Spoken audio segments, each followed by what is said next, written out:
Hey, what's up, guys? 4K Media Guy here, ready to do another review for Scream 6. We're going to be talking about spoilers here, so if you guys have not watched Scream 6, you probably don't want to watch this. Probably watch it on a replay.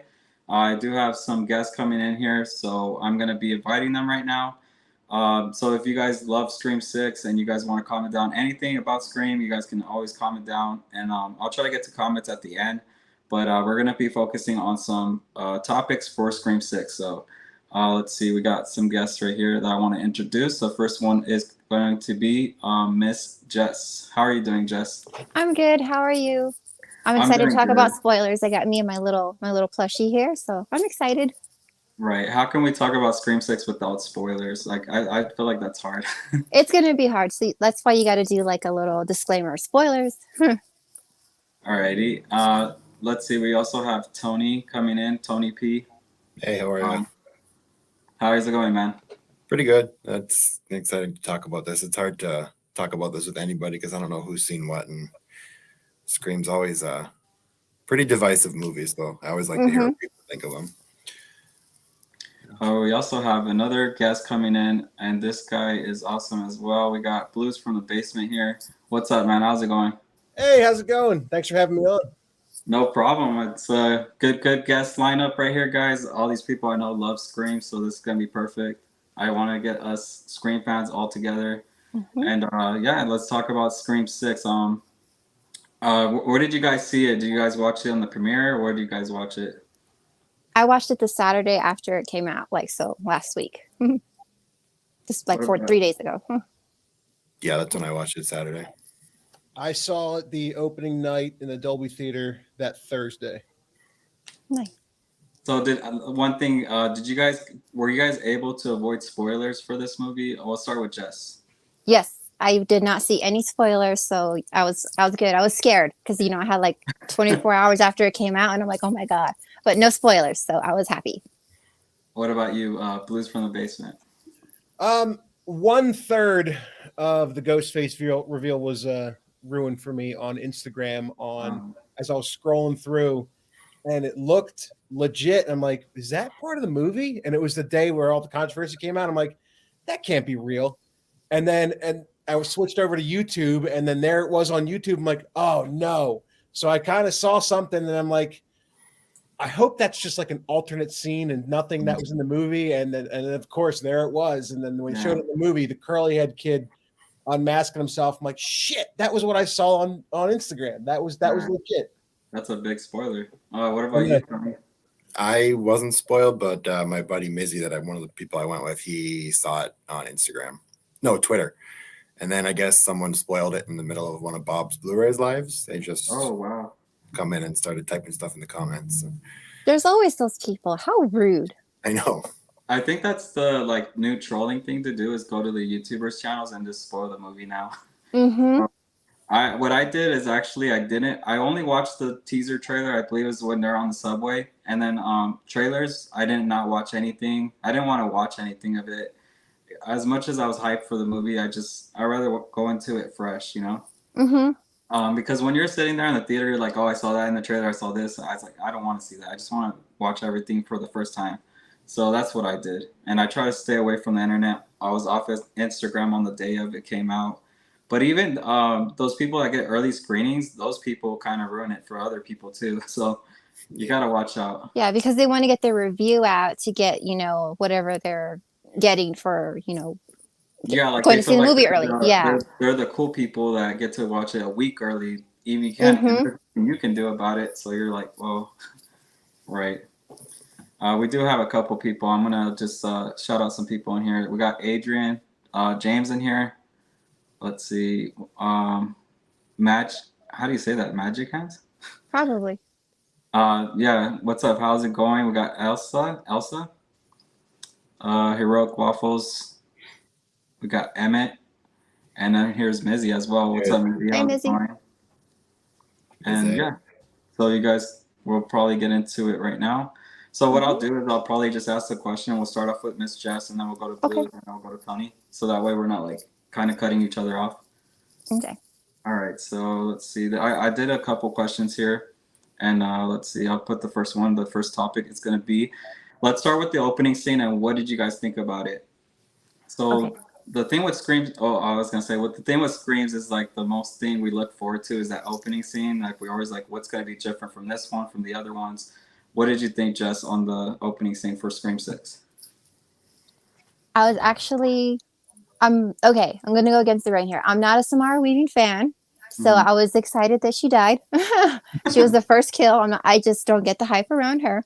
Um, so I was excited for that, but I was also kind of mad at the same time because I was like, really, this little pathetic nerdy kid is the killer? And I'm like, this can't be true. This can't be true. So I'm like, this has just got to be this can't be happening. And I was like, I was ready to get up and leave if that was really the killer.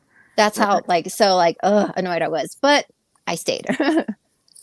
Yeah, that was a surprise too when we saw like him take off the mask right away, and I was kind of like thrown left field. I was like, "What's going on here? Like, Exactly. what was this?" But I was gonna say Samara Weaving. Like, everybody suspected that she would be a killer because she's that big actress. So I was kind of glad too that she did get killed off in the beginning. But yeah, what about you, Blues? So I was kind of wondering if they were kind of copying off of Scream 4, if that was going to be like an opening of a stab movie, because Mhm. you never really know where these openings are going to go.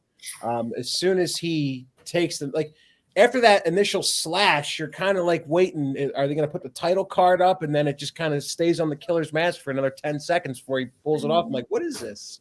Yeah. And, that was it. I thought it was going to be, like I said, a stab movie or something like that. And then when they started following him down the alleyway and he puts the costume in his bag. I'm like, so is this going to be like the type of movie where we know who the killer is the whole time, but the cast doesn't? But then obviously it was something that, fans have wanted before, like a ghost face killing another ghost face. Like I remember, people talking about that. I'm like, oh, they actually did that. Hmm. So it was kind of interesting for sure. Right. I will say though, like I was kind of thinking also that the direction they were gonna go with that was more of a cult following for Ghostface, like a lot of Ghostface throughout the city. So Hmm. that was my thing, but I guess it kind of went another way. What did you guys think though of him in his apartment though as well when he's like watching Jason Takes Manhattan? I thought that was pretty Yeah, cool. because it was kind of funny in the Lost Girls like chat we did recently, where we were like, what if it's Ghostface versus Jason? They're fighting each other. So when they did that sequel, I kind of started, or that little scene, I kind of started laughing. I was like, oh my god, they're gonna make him fight Jason. But Tony, no, I thought that was cool. what did you think of the opening? I liked the opening. I thought it was different. I liked how where we thought they were gonna show you Ghostface and then follow him through the movie. I thought that would have been cool. That would have been different. But I didn't, like Jess said, I didn't like the guy that I was like, that's the killer, that little His twerpy name guy. I'm like, that can't be the killer. Like, but I thought Mhm. that was a cool twist on the opening. Scream always also got. his name was Jason too, so I thought they were kind of doing like an Easter egg there or something, Mhm. But yeah, that opening though, like if you're Samara Weaving though, like I don't think a girl would actually do that in real life. Go to an alley and just be like, No. yeah, where are you at? Mhm. But yeah, that's probably gonna scare some girls off of Tinder. So, probably. But yeah, that's pretty unique. All right, let's see what I got next. We do have a couple more people jumping in here. So I just want to shout out Movies and Sue Hey, here. Sue. Hey, so How's it going, Susan? Thank you for being here. And then we also have Horror and More. hey Nadia. Hello.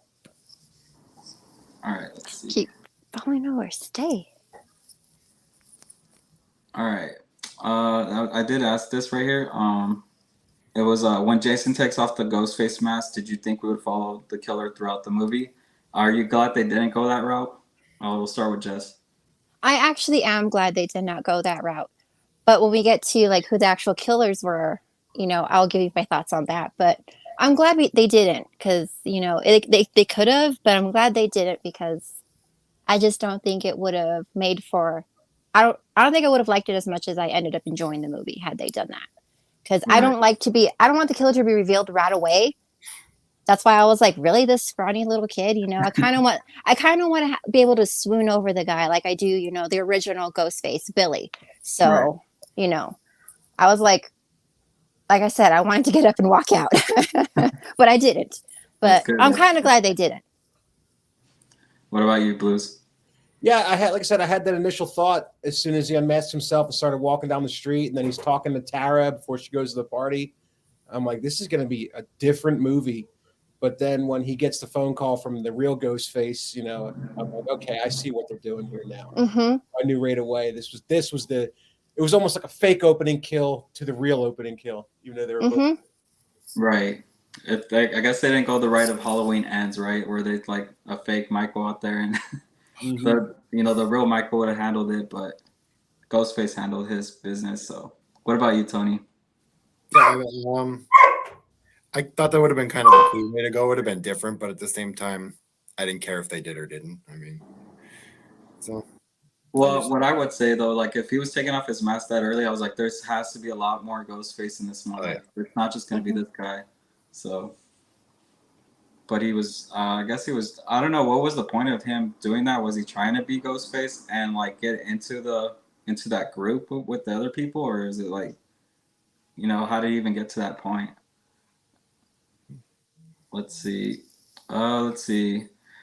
All right, so reintroducing the new cast. Did this movie help you guys grow more attached to them than the previous movie? So we do have the new cast. They moved to New York. They're trying to live their lives, and the only one that's probably dealing with the tragedy of Woodsboro is probably Sam, because everybody's trying to live their life. Were you guys attached to these characters in the last movie, or did this movie kind of make you like, oh, I do care about Mindy and Chad and like the rest of the crew?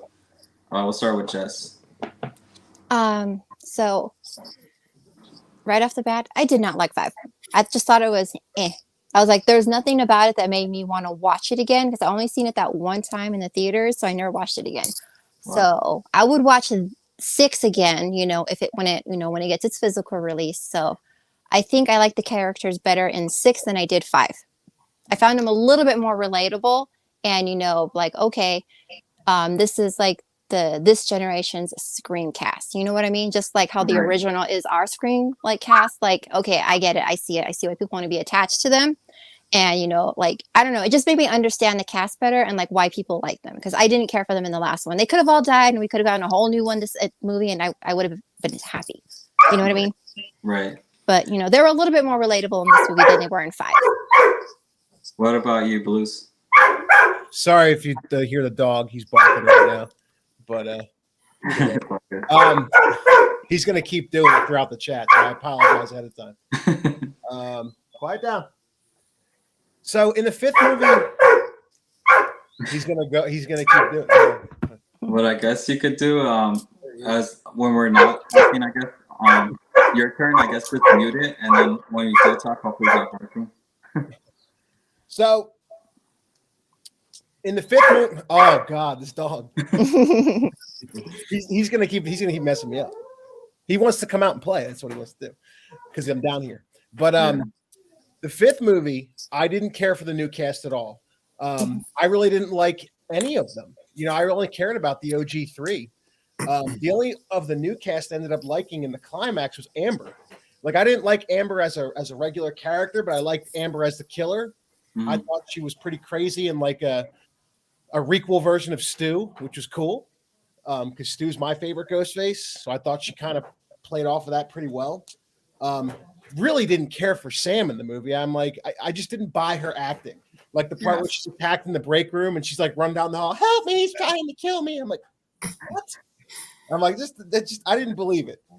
And I thought the only standout really out of the new cast was Tara. I thought Tara was the better actress out of the new guys. But in the 6th movie, it kind of flip-flopped for me. I thought Sam was awesome in the 6th one. I thought she was the best character of the whole movie. I think she's got the most growth and development from 5 to 6. I really loved her character in part 6. Yeah, definitely agree with you on that. I think she was the one that took the lead in this one. What about you, Tony? What did you think of the new cast? I didn't really care for them in the 5th one. The 5th movie I thought was just okay. I don't like Sam. I don't like her her acting. The character itself is fine. It's just the actress is so bad with anything besides when she goes like stab happy at the end of the movies. Then she starts actually giving a good performance. But other than that, I just don't like her. But I mean, I liked Chad, I think, a little more in this one. I think Mindy and Chad had a little more to do in this one. Yeah. They were kind of just like disposable there to give off the requel rules last time. But overall, I guess this new cast is still kind of just, I don't know, they're okay. They don't hold a candle to the originals, I guess. Yeah, it's not gonna happen, man. But I do think that I did grow more to them, attached to them in this one. So like, Chad, I do definitely care for now. Mindy as well. Tara I always did in the other one, but Sam definitely, like I said, she grew on this one a lot more. So I will say though, I think it gave him a lot more room because the legacy characters are not there. There's not as like more focus to Dewey and all the other characters that were kind of there. And now this one they can actually like develop their characters more. So let's see. I was gonna say, I think in the fifth one was more of a let's like kill off some legacy characters to make room for new characters. I think that's a thing about the fifth one is like we need to get rid of some to make room for new some, which is sad because I didn't want to lose Dewey. Yeah, I kind of wish we got rid of Gail before Dewey. So, but she's cool in this one as well. So, but that was my personal one that I kind of wanted her to go between Sydney and Dewey. I was like, I'd rather have them too. But yeah, let's see where we're at here. We got so for Scream 6, how scary was Ghostface in Scream 6 from previous films? Do you think that they like went to the next level with Ghostface in this one, or because I love his mask. I love the mask. I do like that he's very aggressive with this one as well. He's more like people say he wasn't like tripping over stuff. He was more just going in for attacks. So I will say though, I did want a kind of variety of kills in this one, more of a not just the knife kills, but more, I guess, different. And hopefully we get that more later. What did you think, Jess? They did make him less goofy, like he's not tripping over himself or anything. Like I really, really loved the age look to the mask that they were, that they were leaving behind and using and whatnot. I really liked that. I don't know if we're going to talk about it, like the actual killers. Is there like a question with that? Like Yeah, coming. yeah, we're gonna get to that too. So. Okay. So I like that there was a lot more kills in this one. Like right away from the get go, it wasn't just like story driven for like the first 20 minutes. It was like instant. With Samara, like her character getting like, eh. So I like that. He did seem a little bit more like aggressive and less, like I said, like goofy. Yeah. You know what I mean?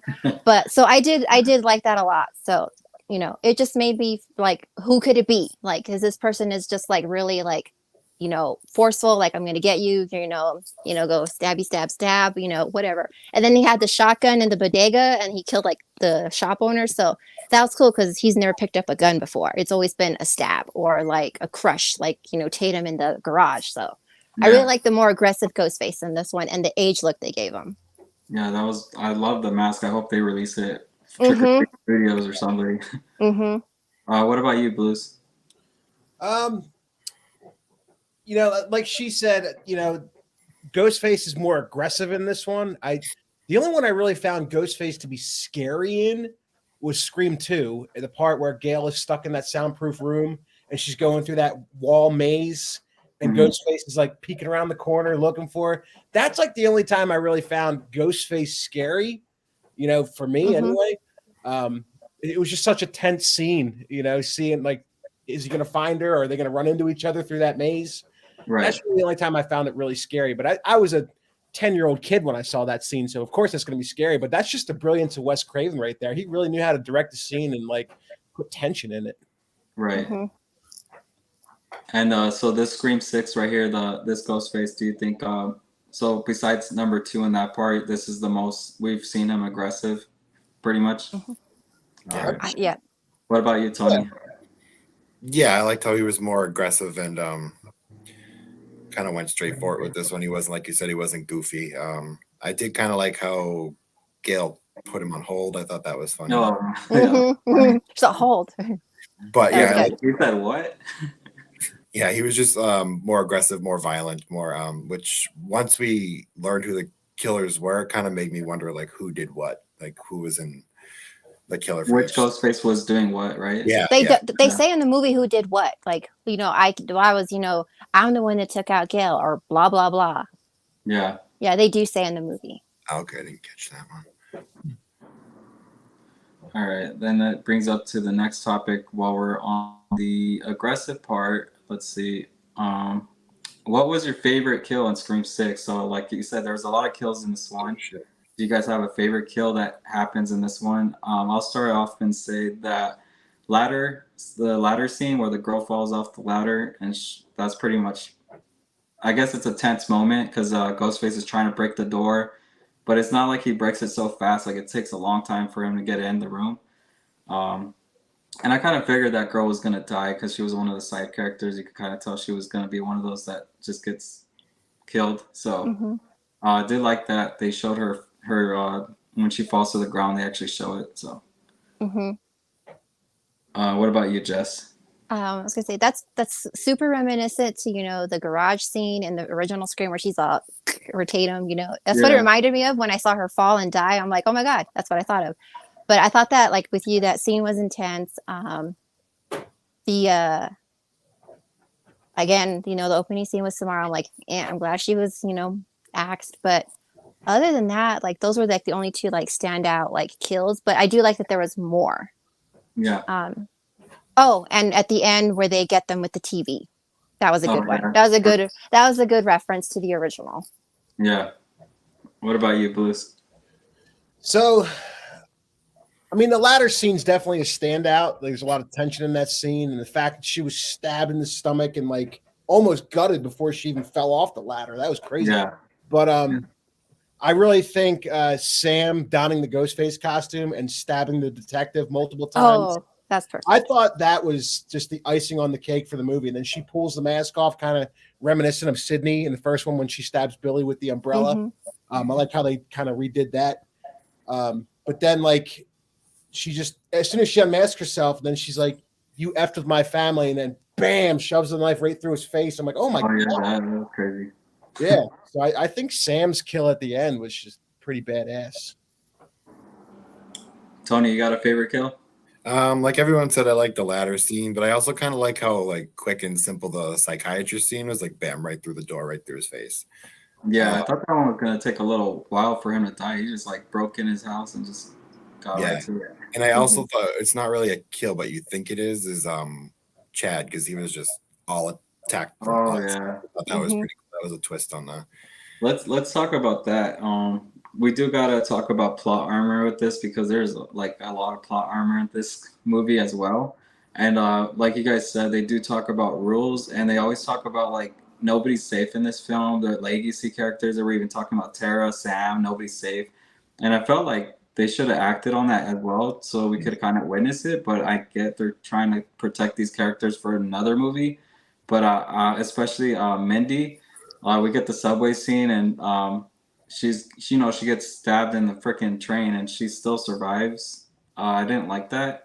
Just for me, it kind of felt like there's no threat for them because even at the end, she's running up to Sam and Tara, and she's just acting like nothing ever happened to her. She's just like running up to them, like I don't know. She doesn't even seem injured to me, at least. Right? It's like you see her like holding herself. She's like, "Oh my god, I'm running a marathon." Yeah, like she's literally running, and it's like, and then you see Chad get rolled out, and you're like, "What the hell is like going on here?" Like, They turned him into a pincushion. Like, how did he survive that? Yeah, because he got two ghost face on him, like stabbing him in the chest, and he's just like, "All right, that's nothing to me." But what do you think, Blues? Anything on those plot armors for those characters? You think that they should have died, or?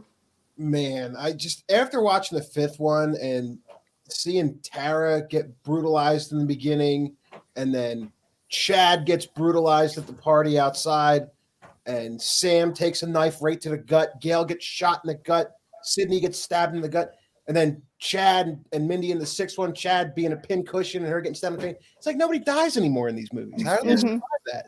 I'm just kind of sick of that. It's like if you're gonna kill, like just have some balls and kill them. Right. Because it does take you out of the film because like at the end I was like, there's no stakes. They were even talking about in the film. There's all these rules that you're nobody's safe here. It's like, well, now that I see that, the next movie I'm gonna be like, they're probably not dead.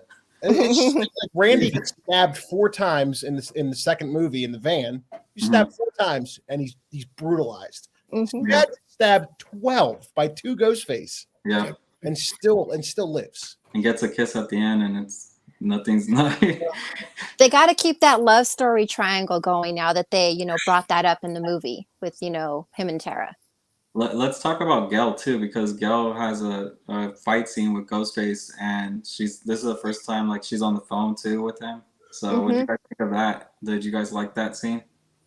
Okay, my thoughts on that scene, because now that we know who the killers are, okay, I got it. Yeah, Okay, so how the hell did that chick throw her big ass muscle bound boyfriend through the wall? This scrawny little girl, we've seen her through the movie, like the redhead, because they say that she's the one that kills her boyfriend, like at the end.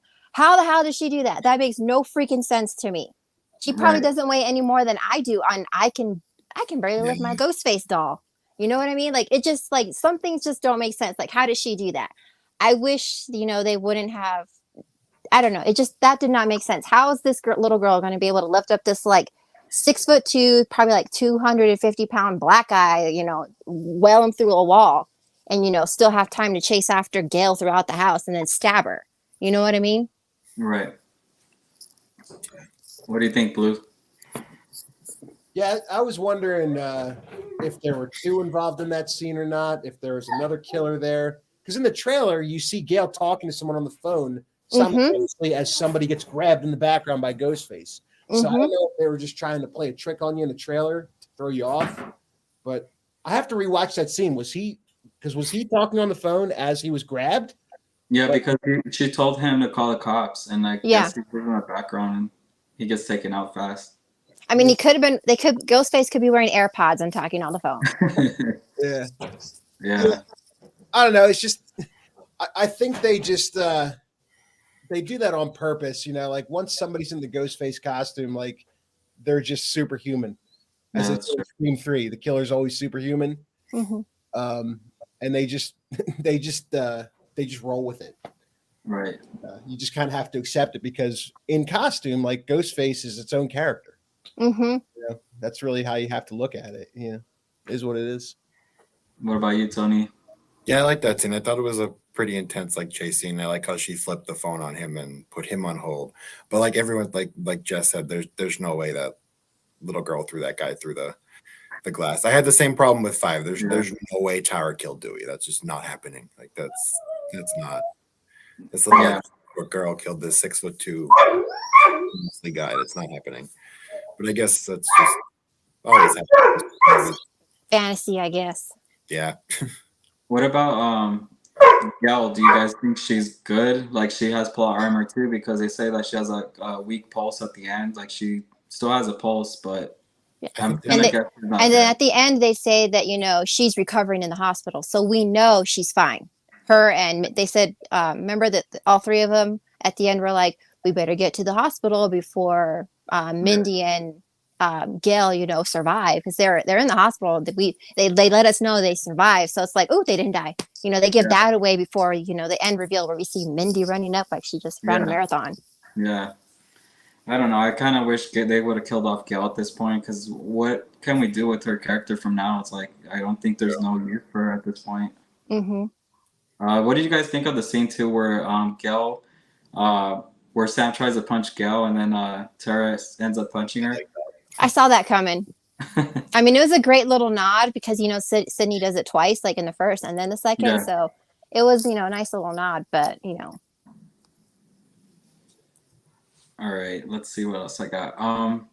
So the movie takes place in New York. Did you guys think they took advantage of the city and settings, or did you guys want more from it? Because this was a big deal for it to be in New York.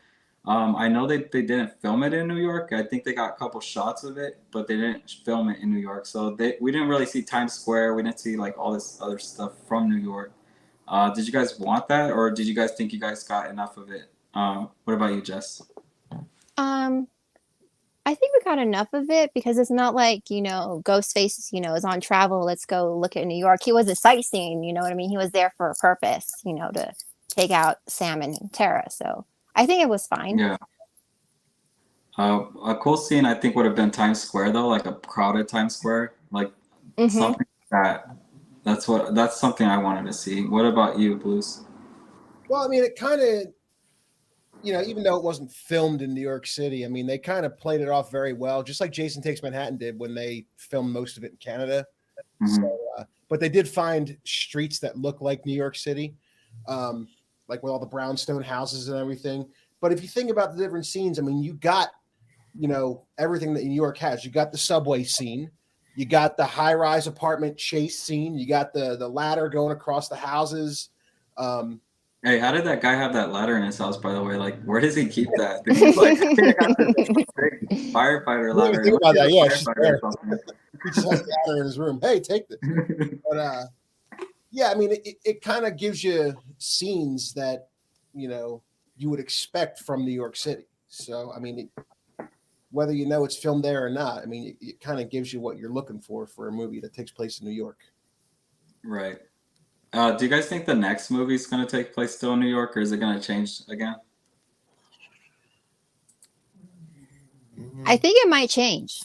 Yeah, All right. So, but not back to Woodsboro? I hope I don't not. know. Yeah, I'm not sure where they're going to go from there. Like, do they move again and think they're safe again, and it happens again? Who knows? Well, I think they might go to Seattle because or Washington because isn't that where Sydney is? Yeah, that's true. And I think we'll get to that real fast. Did you guys miss Sydney in this film? Did it affect the film for you guys? Did you think that they needed it or no? Did they need her or no? Let's start with Jess. I would have liked to have seen something like of her, like a phone call, or at least hear her voice, just a little something, not necessarily her or her figure, because I get it's about Sam and Tara and their story now, like their survival, whatnot. But maybe just like a phone call, But instead, we get that from Gil of her saying, I've called Sydney, and she's going into hiding, blah blah blah. So that's like all we get. But I mean, just a little something, not her entire character, not her being there, but, maybe just like a phone call or her voice or something small, not like micro that we got. What about you, Blues? I don't think, I mean, I did miss seeing them, but like Sydney and Dewey, but it didn't really hurt the plot of the movie. I thought the movie flowed very well. And, I got to a point where I just kind of forgot about them. And then I'm like, after the movie, I'm like, well, you kind of really didn't need them. The movie was still good on its own. Now, it makes me wonder, like, if she was in the movie, how different the motive would have been, if the killer reveal would have stayed the same, how much of a role Sydney would have had in that movie, and if she would have been in the climax. I'm interested to see what they kind of had planned before she dropped out. That's true. Different it would have been. Mm-hmm. What about you, Tony? I didn't really miss her. I mean, they made her mention of her. That was enough for me. I mean, I know she's kind of like the face of the franchise, but she's been through this 5 times, and they kind of, to me, I thought they ended her story fine in 5. But I think maybe if she was there, she might have been kind of in like, what's her name? Kirby's role. I don't know if Kirby would have been there if Nev hadn't dropped out of the movie. I kind of think they felt her presence with Kirby. Yeah, I think was it Kirby's actress where she had to reach out to the directors actually to get into this movie. I think she was kind of telling them like, hey, can I get in this film? And they finally got her in there, so that was kind of cool. But I don't think they had originally planned to have Kirby in there from the beginning, but that's another question right here. Thoughts on Kirby's return? Was it wasted, or do you think that they used her character coming back in a good way? What about, we'll start with Jess. I think her coming back as an FBI agent was a smart move, like a survivor, and telling Sarah and Tara. Is it Sarah? Why do I want to say Sarah? Sam and Tara. Sorry. Yeah. That you can survive this. Your life does go on. You can move forward. You can take your tragedy and make it turn it into something positive. So I think that plot line was smart, and saying like this does end, and it's also telling the audience and the fans eventually this is going to end and people are going to have a life and move on, because we can't have Ghostface Scream 22. You know what I mean? Mhm. I would have I like the way she was used at the end for a twist, a twist and a twist. I thought she was used well. I thought she was used well. What about you, Blues? I'll be honest, I didn't really care for her character in part 6. She was my favorite character in part 4. I thought she was awesome in that one. And I thought it was, pretty ballsy that they killed her in that one. I thought that was all, I thought that was pretty cool. They did that just so you're like, oh shit, they're not playing around in Scream 4. They're really killing everybody off except for the main characters. I thought in part 6 she was just kind of like a replacement for Nev Campbell, because she wasn't announced until Nev Campbell dropped out. Right. So it was almost like a quick, like, hey, we lost this, but we'll get this instead. Maybe this will save the movie. But I don't think she was really that good in the movie. I mean, she's just there for kind of plot armor. I didn't care for her in Scream. It was cool to see her, but she wasn't the Kirby from Scream 4, and I get why they did that. Yeah, she wasn't, but it was kind of like you said. Like I was kind of suspecting the detective, or not the cop guy. I thought he was the killer, and then they try to throw it to like it's Kirby, but I kind of like, nah, it's the detective guy. I'm sure. He just gives that vibe, especially when he's just like saying like nobody messes with my family. All these lines that he kept saying, red flags everywhere. What about you, Tony? I liked what they did with her in this one. She definitely was a different character, but I also do think she was like a fill-in person. But when they said it was the killer was Kirby, I was like, no, what would be her motive to kill these two? She'd never really interacted much with them. I think she might have known them before, but why would she want to just snap and kill them? Right.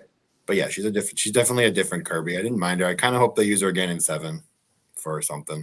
Then again, would she need to be there? But see, that's the problem with these characters. They bring them back, but there's not much for them to do. So you're just like, oh, what do we do with them? So because they want their new characters to outshine the other ones. So it's like, unless they find something useful for them to do. But yeah, I don't know. I did enjoy seeing her back on the big screen with Scream, and that she survived this one too. So now she's probably gonna be in the next one as well. So that's if she's still an FBI agent. I think they confirmed that she is, right? Like that guy was lying the whole time. Like Yeah, he was lying. yeah, he was lying. Yeah. All right. We do got Monica in here. All right, let's see. Anything that I'm missing, guys, you guys can always just talk to. Like, if there's something that you guys want to talk specifically about the movie, because I have a couple questions here, but I didn't get a lot of questions in here as well. Let's see. We talked about the plot armor. Let's see. We did want to talk about where do you think that they're going to take Scream 7 from here? And they did say that they might start filming this year, right? Is that confirmed? Yeah. So that is pretty early. Like they're just right on it. I mean, it's not any different from Scream 5 because it came out January of last year, and they were immediately into Scream 6. So it makes sense that they're immediately going to 7. Yeah, to keep it fresh. Scream 6 did get delayed, right? It was delayed a bit, or no? No. No, I don't think so. No, they just said coming next year. So Okay. they didn't say. I'm thinking John Wick probably. Probably. John Wick got delayed. Yeah. John Wick. There you go. All right, where do you think this is going to go from 6 to 7, Jess? Where can you do this? My hope is that we get Stu's return in 7, because if you go back and you like think about the movie, they gave a lot of Easter eggs to Stu. Like I thought Stu was actually going to be the killer, and that's what I was hoping for and everything, because they were like, they always say Billy and Stu. There's always that sort of reference. Then you see the TV, the kill at the end, blah blah blah. But there was just a lot of references to Stu. So I'm hoping that's where 7 goes. And honestly, that would be like the best way to end the franchise, because you got the original 3 and then you got the new 3. So ending it with Stu being like somehow coming back and being like the killer to, like, hey, all you ghost faces are little pansies. Like, I'm the original. I'm still alive. I'm here. Let's end this shit. You know what I mean? That's what I want for 7. They could have ended 6 actually with like a phone call, and then it's still Ghostface, but they're like, you think you took me out, and it's actually Stu, but they don't know it's Ghostface. And then from there, we could have had Stu return. And then I think if they want to bring Sydney back, that's a big way to do it, because Stu is one of the original killers, and it will bring Sydney back too. That's a big climax right there. What about you, Blue? What do you think? Well, if Scream 5 is a requel of the first one, took place in Woodsboro. Scream 6 is a requel of Scream 2, took place at a college. We're going to Hollywood. Scream 7 is most likely going to be a requel of Scream 3 in some way, shape, or form. I don't know if they're going to return to Hollywood or somewhere else, but like if you really want to end this franchise with a good, final part, you might have to bring it back home just to be where Sydney's at. If you want to get Nev Campbell back in this movie, if you really want to end on a bang, like have it take place where it all started. Right. Yeah, I feel like, I'll watch it no matter where they go. That don't really matter. But I feel like if you want Stu back and you want Sydney back, have it take place in Woodsboro. That's just my thought. What do you say, Tony? Honestly, I was thinking that the other, I have no idea where they're actually going to take this franchise, and how do they end this? Are they going to bring Nev back, or are they just going to continue with these 3, 2? I don't know. Core 4, man. Yeah, I have no idea. Core 4. I kind of hope it's not a remake or requel of 3, because I didn't like 3, but I thought 3 was the weakest of the 6. Yeah. Well, if it is, we're going to get a single killer in the next one. Yeah. Which would be Stu, right? Like, that would be perfect. The only thing is, though, isn't Matthew Lillard about to start filming for the Freddy Fright Nights or whatever? Oh, yeah. Really? That's the only thing. The only one time I think Matthew Lillard isn't doing something, and then it's like, yeah, he's going to start filming this. It's like, so who knows? But he is acting still, so that's good, too. They could always film his scenes like when he's not filming something else, you know what I mean? So you never know. That's what I'm hoping for. Hoping like a closing to this, with Sydney and Stu. That's, we're hoping for. Cross our hands. Billy's in there, and what do you guys think? Don't get me. I think it's stupid. That was out of left field that they brought that up in the 5th one. I'm like, what is this, like, daddy advice? Like, why are you making him look weak? It's like, you're a killer. And it's like, you know what to do. Save them. It's like, it's counterintuitive. It's like, come on. I like seeing the little, homage to Billy, but I'm like, he doesn't even look like Billy. You know what I mean? Like, I don't know. I didn't mind seeing him, but I thought it was kind of ridiculous at the same time. So I'm like, kill him. Don't kill him. If they do bring back Stu, though, that would be kind of cool too, because then if Sam has those thoughts of Billy, and then Billy sees Stu still alive, he's probably I don't know what would happen there. Would he tell her oh, it's the original, or it would be conflict. But I don't know. That's a great plot. You got his daughter and Stu. She kills Stu for the final time. I don't know. And takes over the legacy. And it's like, just what, I really am a killer. I don't know. Yeah. And if we do bring back Matthew Lillard, he would be older now. So, he could still he could still play Stu in this and be he was just hiding throughout the years and maybe plotting something big. It was cool, too, to see the all the stuff in this film where they had, the original Ghostface costume, and then they had all Dewey stuff and all this. I don't know how the hell they got all that stuff, those Ghostface, but that was kind of a plot hole. That kind of tipped me off to detective too. I'm like, wait, how he works for them? Like he's probably the one taking all this shit. Like, Yeah, he said the line that the cops, you could just buy the evidence after a while. They don't want it. You can just sell it. So I guess he bought all that evidence. I'm not sure. Yeah. Anything you want to add to that, Blues? What about the All the evidence? stuff they had, yeah, like the evidence. They actually have that over here in LA, where you can actually visit, and it's the same how they have it in the movie. I don't know if they filmed it right there, but there's a thing you can go here and you go in there, and it's the same museum thing that they have set up. Yeah, they could have filmed that on a set in Hollywood, I'm gonna guess. Yeah, I kind of want to go visit that though. I thought that was pretty cool how they all the Easter eggs back to the rest of the franchise. Not sure what they were going to do with that in the trailers. I was thinking they were going to do the cult route. yeah, You know, noticing that all the masks were off the mannequins, and I'm like, "Ooh, maybe there's a cult of 9 killers." Like That's maybe what they're I'm going to thinking, see. But yeah, I feel like it was cool to see it all, but then I'm like, wait a minute. When they revealed that this is Richie's family, so Richie had all this stuff the whole time. They said Richie was a collector. I'm like, wait a minute. Why are they doing that route? I mean, like, yeah. I don't know. I just thought that was kind of dumb. That's all Richie's stuff. I'm like, I didn't buy that. Let's talk about the killer reveals. Did you guys guess all the killers, or did you know who they were? I didn't know Quinn was gonna be one of them for sure. I thought she died. They played that killer like reveal well. Like, oh, she's dead. There's no way. Yeah. But I think like as like halfway through the movie, you started to realize, okay, there's cops involved somehow, but how? And it's got to be, you know, what was his name? The kid with the curly hair. The other Ethan. Like it had to be Ethan. Like, but then in the train when they stab Mindy, it's like, okay, maybe it's not Ethan. So it's like maybe it is, maybe it isn't.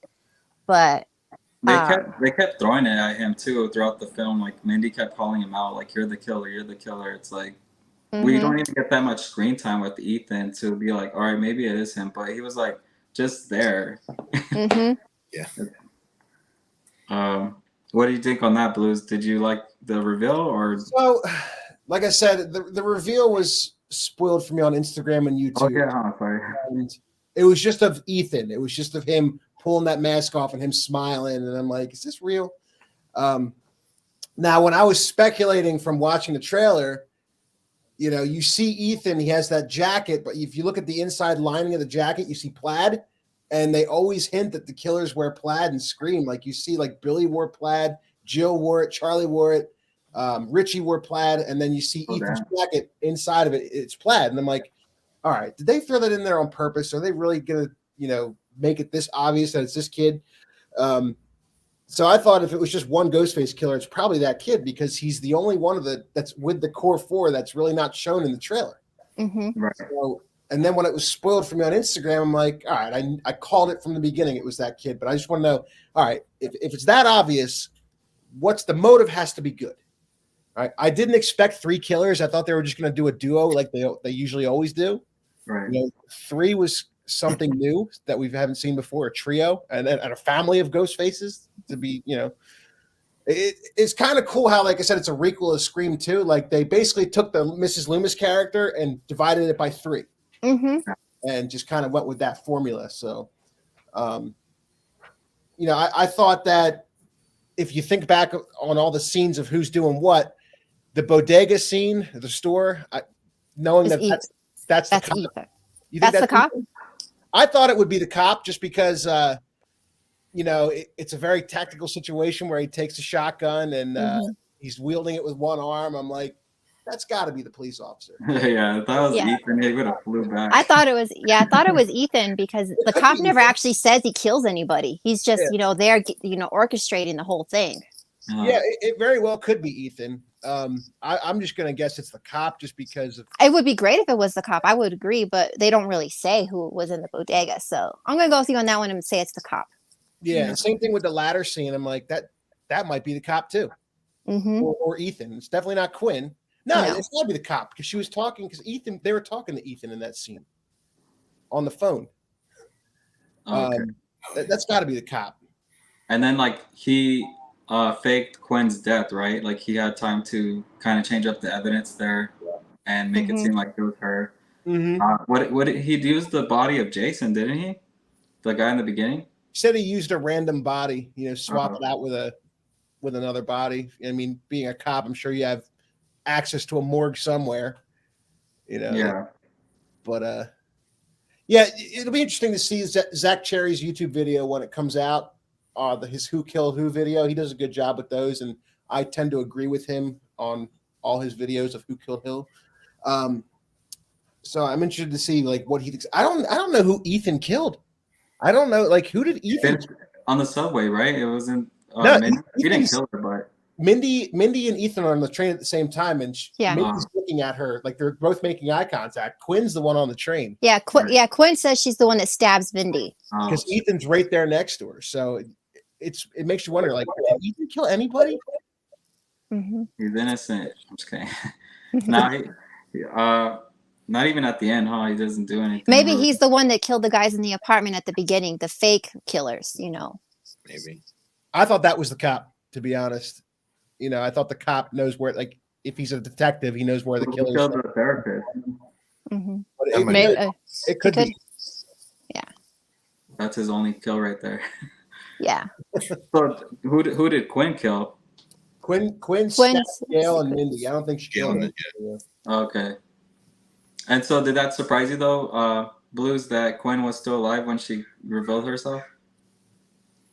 Yeah, because when you see the cop standing with the two ghost faces next to him, I'm like, all right, I already know who one of them is going to be since I saw the spoiler on Instagram. I'm like, well, who is this other killer that we don't know?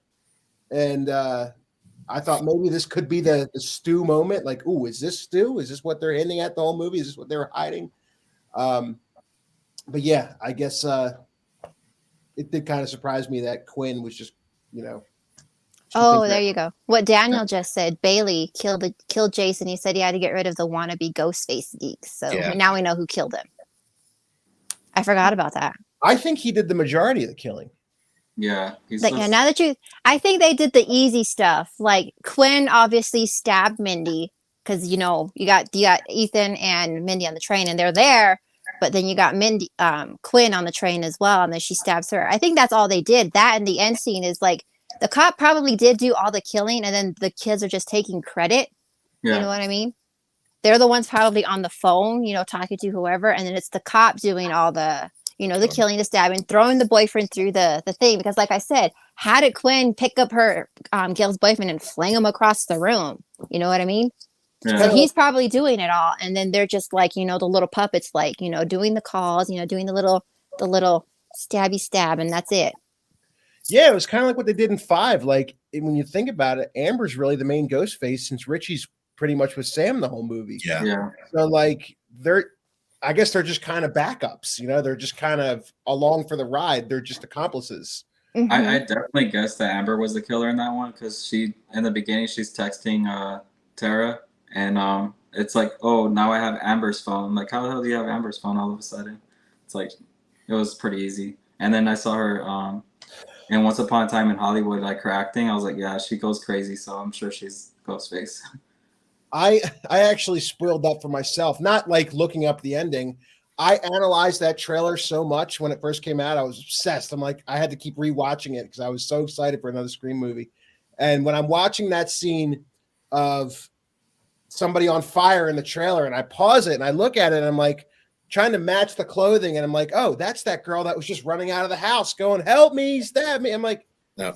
okay. I'm like, is that a fake out right there? And is she the one on fire, or is she Ghostface and Sydney sets her on fire, or did Ghostface set her on fire? So I'm like, if Ghostface doesn't set her on fire, she's the killer.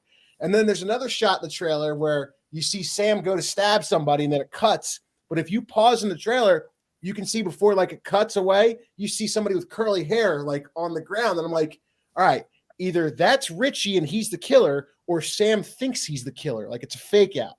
Mhm. So when I kind of put it together, I'm like, all right, it's either Amber or Richie or both. And then when I watched the movie, I'm like, wow, they didn't try to hide that at all. That was right in your face the whole time. Daniel says Bailey, I think, killed the therapist because he needed that evidence file too. He did. That is true. Okay. So I think we've established that the cop did all the killing, and like Yeah. the kids were just the little puppets and the accomplices, you know. Right.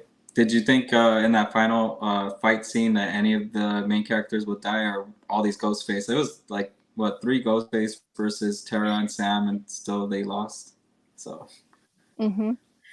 I don't think any would survive Oh. because how many? Because technically, none of the ghost faces have survived. So yeah, that's what I said. That would have been an awesome ending if we had a phone call at the end and it's Stu, but we don't know it's Stu. It's just like kind of like a hint to it's Stu maybe, but I think that would have been a good direction to go in. More hype for the next film. mhm. What do you think of the ending though? Because the ending, we saw Sam. She's carrying the ghost face mask, and then she just drops it. And what do you guys think is going to happen with Sam's character? I think she had that mask for a reason, and I wish she would have kept it, but she did it. She's like, it's like, oh, like, you know, here's a piece of my dad. Like, you know, was it her like letting go of her like weird, like, you know, like visions that she has? Is that her letting it go? Like, I'm healing now. Like, what was that about? Like, I thought at like when she drops it, that's what kind of what I thought it was. But when she took it, I'm like, oh, she's gonna go crazy, you know, like in the next one. I don't know. Like if she's gonna embrace her killer because like she puts on, we see her put it on, everything, and then you take the knife and she, you know, kills, you know, stabs the cop and whatever. But I don't know. I kind of would have liked for her to take it. Just to like, you know, I don't know. I would have taken it. Yeah. What do you think, Blues? I feel like she drops it. I feel like they did it on purpose just so they don't want her character descending further in the madness. I mean, because she goes full out Ghostface in this one at the end. Mm-hmm. Yeah. I think they're just doing that to prevent her from being one of the killers in the next movie. I don't think they want to go that route. So I think they're trying to like wean her off of the psychoticness and get her back to normal. You know, because she just because even in 5, when she starts seeing the visions of Billy, like you know they're building up to something big. Like she's gonna go batshit crazy. And then in this one, like at the end of 5, and then this one, it really comes out. Like the killer actually comes out of her. So Oh, don't forget, like she's telling the therapist, and she's like, "It felt right. It felt good." You know, she's telling him that. Yeah. He's So- like, I gotta go. yeah. He's like, I can't handle this. I'm like, you're a therapist. What are you doing? But I think they gave her that moment in 6 where she went full on Ghostface and you know, did her thing. But I think they're trying to get away from that for the 7th movie now. Do you think Tara's character, now that because she was trying to kind of like not even think about the Woodsboro stuff, but now that she went through it again, you think she's more like, oh, I'm gonna keep my guard up this time, and more of a, because she's trying to live her life, but at the same time, it's like if they keep going after, Ghostface keeps going after her, she's not gonna be able to. So like, do you think she's more kick-ass in the next one, or more, you know, aware, I guess, or she's just gonna try to live her life again, or? I kind of think she's gonna go like Sydney goes in, you know, the 3rd one where she's all like, you know, isolated and you know in her house alone. You know what I mean? How she's just like her and her dog. I think she's gonna kind of end up being like that, but also trying to, you know, live her life at the same time, but you know, have her guard up a little bit more. She might be in a relationship with Chad at this point, so. Mm-hmm. Probably. So yeah, there's that. Daniel asked, do you think that, let's see, who do you think they should cast in Scream 7 and who would fit the continuation of the story? Any actors out there that you guys think would be like, oh, they got to be in Scream 7? Or, I mean, we did bring up Stu, that's for sure. I think Kirby's going to return. I'm sure, I don't know if Billy's going to keep coming back, like you said, like it's just going to keep going with that. I mean, at this point, anybody can come back. I mean, I wish that Randy would have lived, if that's the point. Like you said, if these people get stabbed this much time, I mean, bring Randy back. Mm-hmm. Randy lives. Let's see, who else is there? Can they really bring anyone else back though? That's what I'm trying to think. I mean, Tatum is gone for sure. Jim's gone. Her head got smushed. I think in this new one, you know, that comes out whenever in the next year or so, 7, I think they're going to reveal who Sam's mom really is. Mm-hmm. They're gonna use her as a red herring throughout the movie. I think she'll be I think they're going to keep building it up to like, you know, she's very suspicious, or she might be in on this, or she knows something. But I think they're going to introduce the character of Sam's mom. I don't know who they're going to cast to play Sam's mom. Maybe somebody. Jill lives. Jill lives.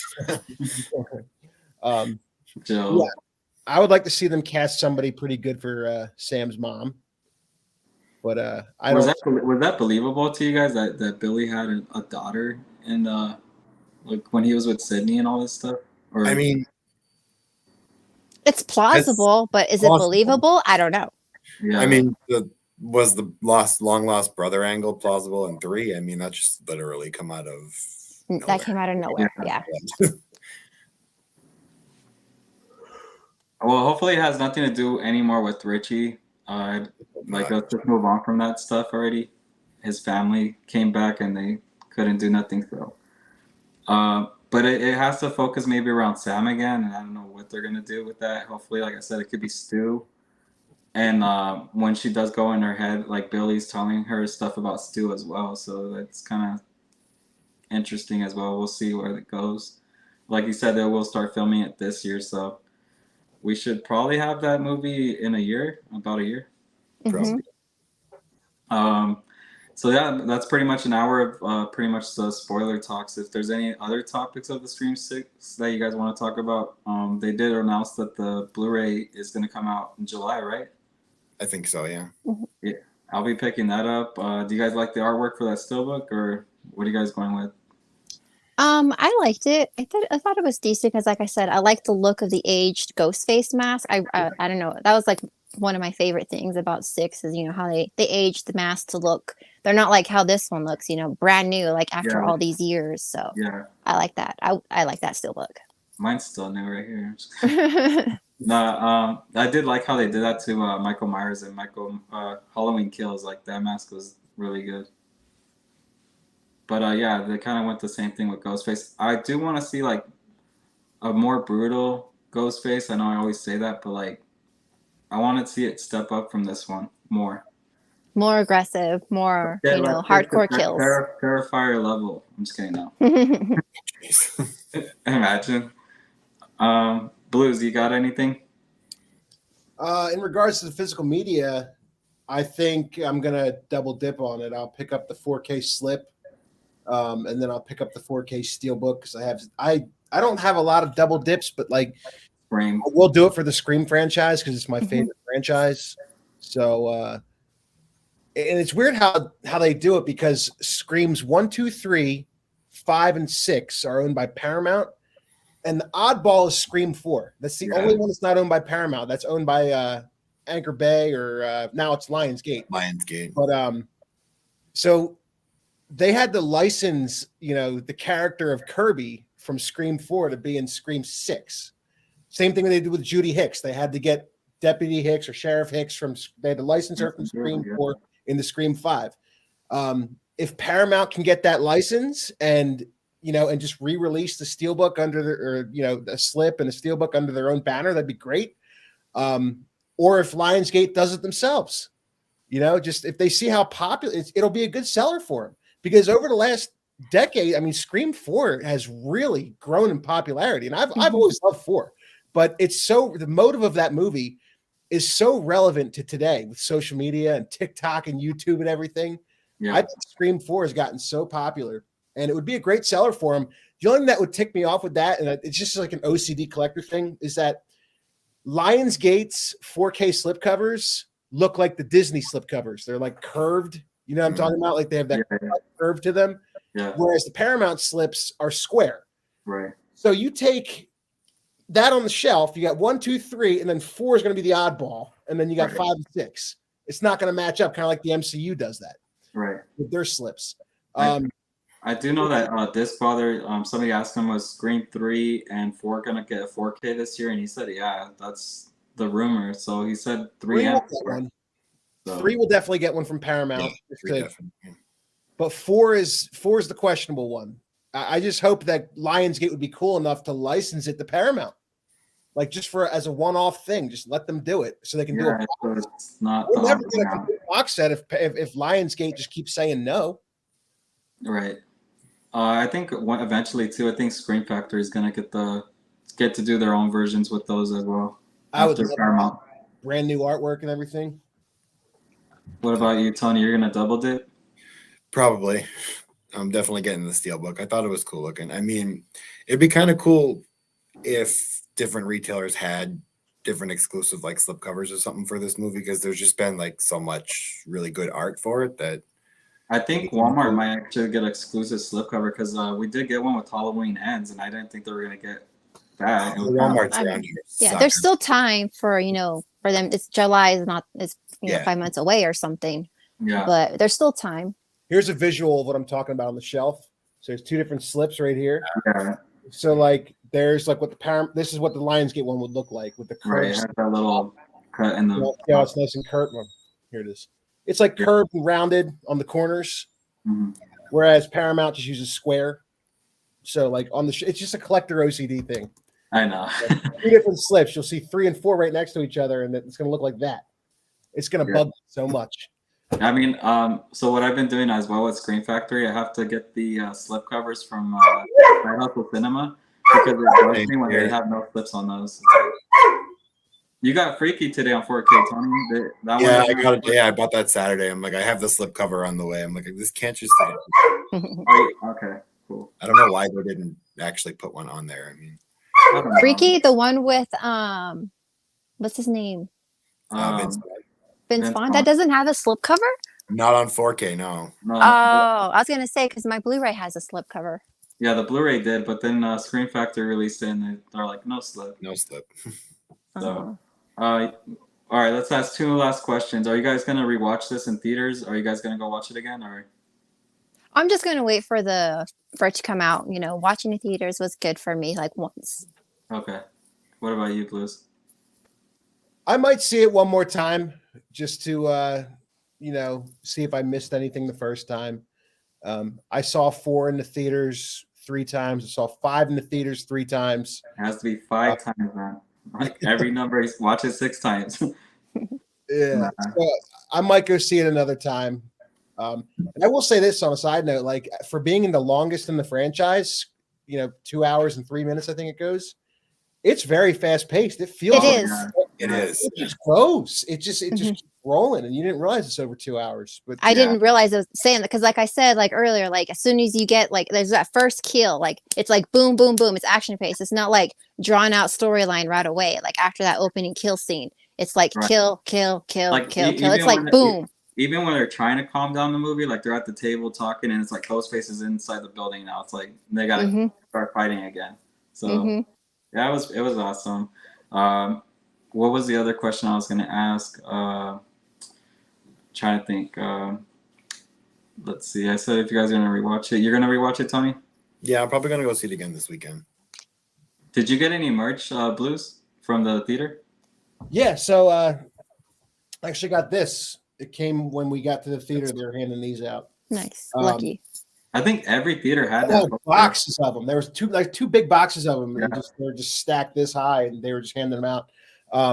I thought about getting the cup because they had that cup with the 3 different toppers there, but I'm like, I'm good without the cup. I mean, the little toppers were cool, but I'm like, I'm not going to buy 3 cups just to. No, I would just want one of those. But Mhm. they look nice. The Yeah. lipstick. But I kind of just let the cups go, and I went with the popcorn bucket from Mhm.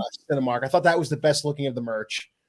Yeah, I gotta wait. We gotta wait till August for that. I know. Oh, Yeah. So the Blu-ray will be out before even that thing Or the comes. popcorn. Yeah. So They knew that they were gonna make so much money with that, especially because they sold it to the scalpers first, and then they're like, oh shit, like this is gonna sell. Let's make more and sell it online.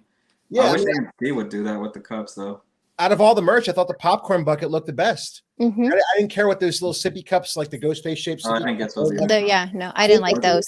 I didn't like Or the the look of those. plushie. I didn't think the plush looked good. Yeah. No, I got Um, the best plush. That's a cool one. I like Yeah, that. that is, But yeah, I think the popcorn bucket was Show you the my best, plush the right best here. way to go. And even the poster, I think the poster was a nice little cherry on top. I think that looks cool. Yeah, that's a nice poster. You got to see it in person to really appreciate all the colors and everything. It's beautiful. This is my plush. Mhm. Nice. Thing is huge. Let me see. It should light up. This is a Spirit Halloween though. I grabbed this. There we go. Nice. Cool. I wanted the one from Walmart.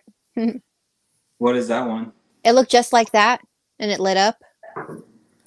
I know they know what they're doing with all this merchandise. Oh, that was one more question. Let's ask that. What do you guys think of merchandise with Scream? Like, I know they have Ghostface, and that's that brand, but then we really don't get Scream merchandise because it's like they don't. I don't know if they don't have the rights. How does that work with Ghostface and Scream? I think like, Ghostface is its separate like license, and then Mm-hmm. Scream. Scream merchandise. I don't think can actually use Ghostface on the merchandise, which is strange. But I don't know why we've never gotten any other characters besides. I mean, obviously Ghostface is Fun World separate license, but like, I would love like NECA figures of Billy and Stu all bloodied up and everything. I would love that. I would so buy those. Yes, I'd buy that. absolutely. I've been waiting for that, dude. I always told NECA, like I always comment, like, where's Sydney? Where's this? Like, I always think in horror franchise, we always just focus on the killer, but there's always these popular like survivors that are in this horror franchise that you guys are losing money from. So I don't know if it's because it's like all that Weinstein mess, like the Weinsteins, like I guess they own the property or whatever it is. I don't know if that's the reason. Maybe they just won't like. Maybe like Bob Weinstein won't license out the likeness of Billy and Stu to anybody. I don't know if it's something vindictive like that, which is why we still haven't got it. But it's a mystery. It really is.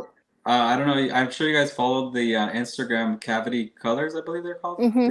Yeah. So they have a Ghostface line, and then they released like this artwork that somebody did, and it had like Jenna Ortega and Melissa Barrera, and like everybody's like, "Oh, put this on a shirt, put this on a shirt," and they kept saying like, "Oh, we don't have the rights to that, but we have Ghostface." It's like, yeah, we want Scream merch, but it's like, I mean, it's just Ghostface at the end of the day. Like this shirt's Ghostface, but I do want more Scream merchandise, and I feel like we will never get that for some reason. So hopefully in the future, like they figure it out, because it's like they do that with Halloween as well. Like if you go to like stores, it's always Halloween 2 that gets all the merchandise, and the other Halloween films, they don't really do much for them. So let's see, real fast. Robert says he got the Ghostface NECA signed by Roger L. Jackson and Lee Waddell. I have his autograph, Lee Waddell. Roger L. Jackson, I'm supposed to meet him, I think in July.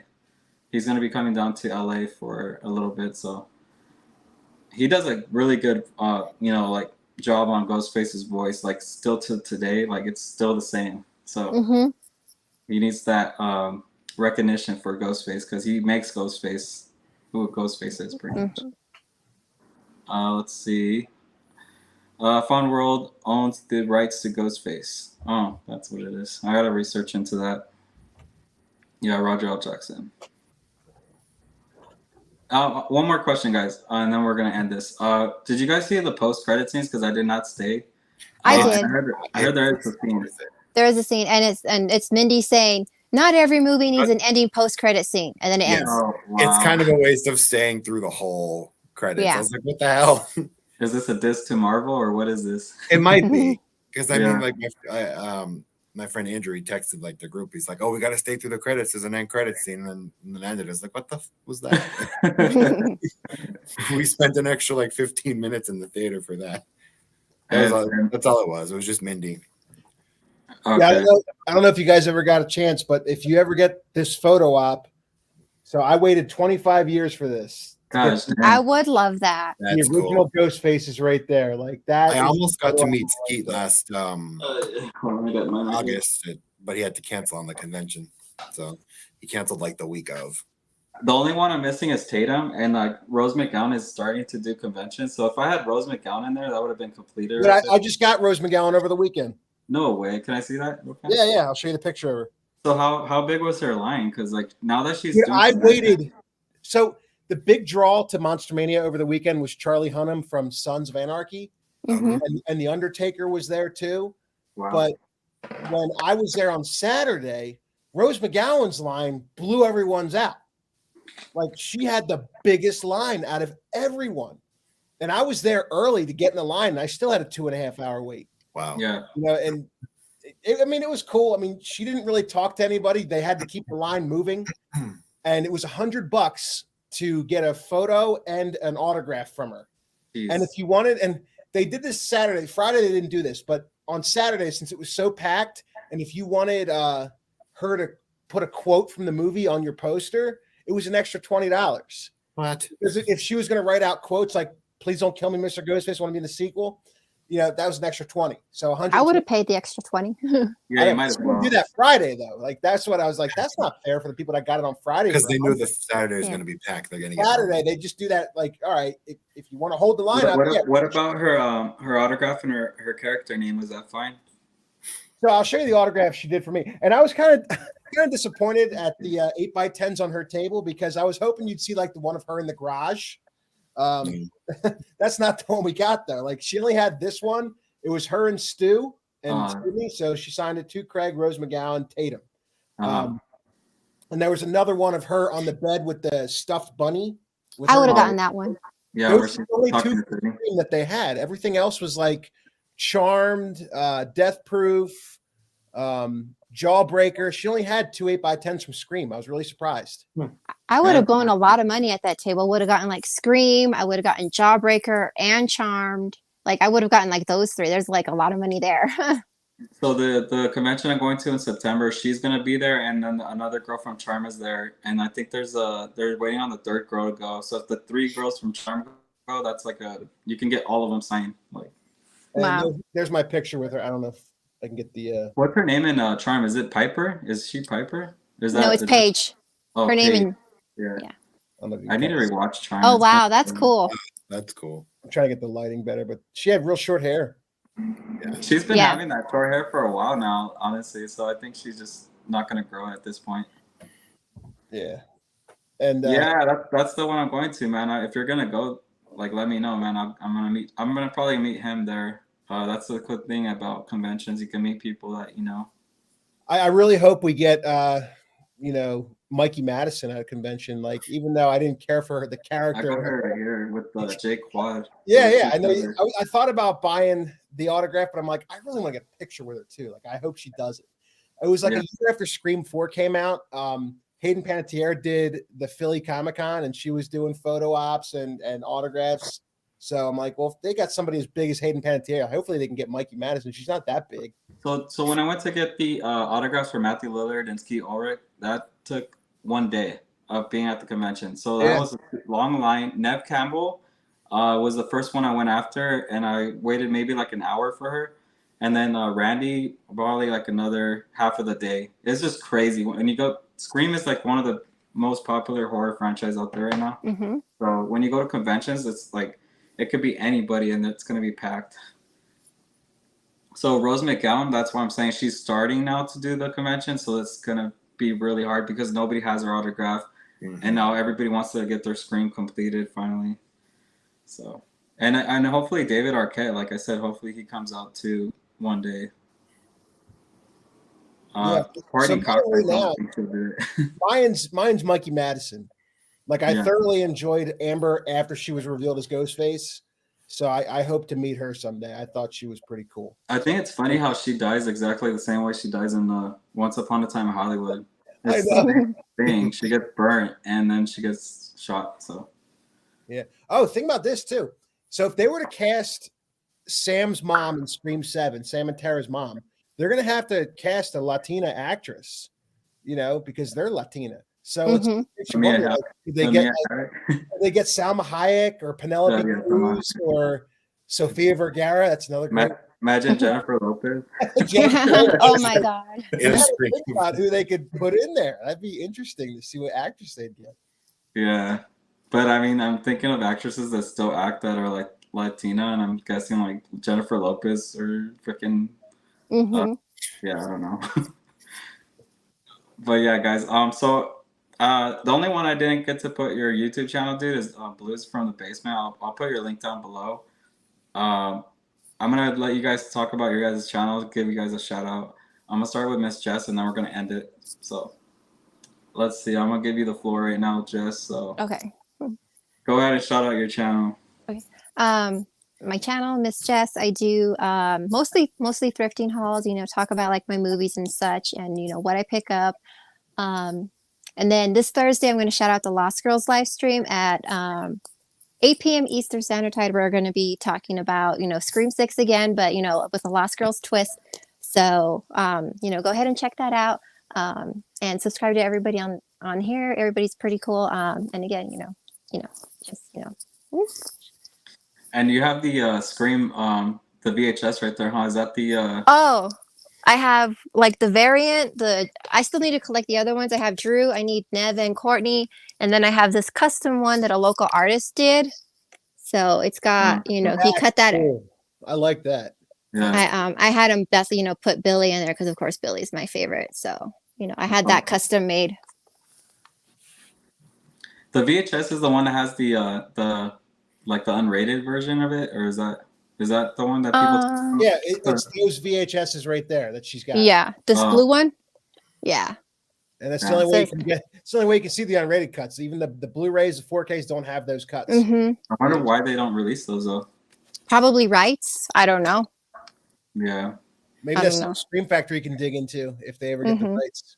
Yeah, and then they'll put the 4K on the theatrical and the Blu-ray on the unrated. I thought That's what they've been doing. Yeah. I thought the 4K was a great opportunity to do that. Once they announced it, I thought this is a great opportunity to get the unrated cut, and they didn't do it. They didn't even go after it. Yeah. It is what it is. But like you said, the physical media of Scream is selling so well. Like people that don't even collect physical media bought Scream. Mm-hmm. So, Oh yeah. Do you want to shout out your channel, Blues? Sure. So you can find me on this channel, Blues from the Basement. I don't post any videos on here. I usually end up going live on other people's channels. The 4K Tent Revival, Pops Movie Dungeon. You'll see me as a regular character, you could say, on Tommy Starr's channel.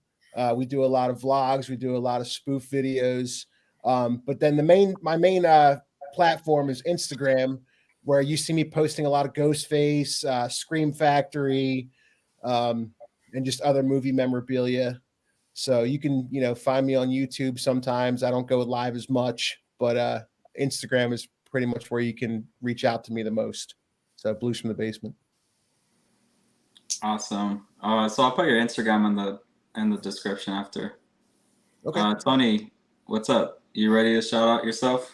Sure. My YouTube channel is Tony's Movies and More. I do Blu-ray hunts with the Steelbook crew. Sometimes I am by myself.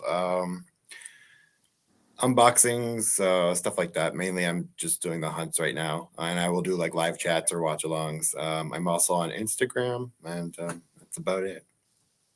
You do a lot of watch-alongs, right, as well? I appear in other people's watch-alongs more than I do my own. But I do, yeah. I do definitely do my own as well.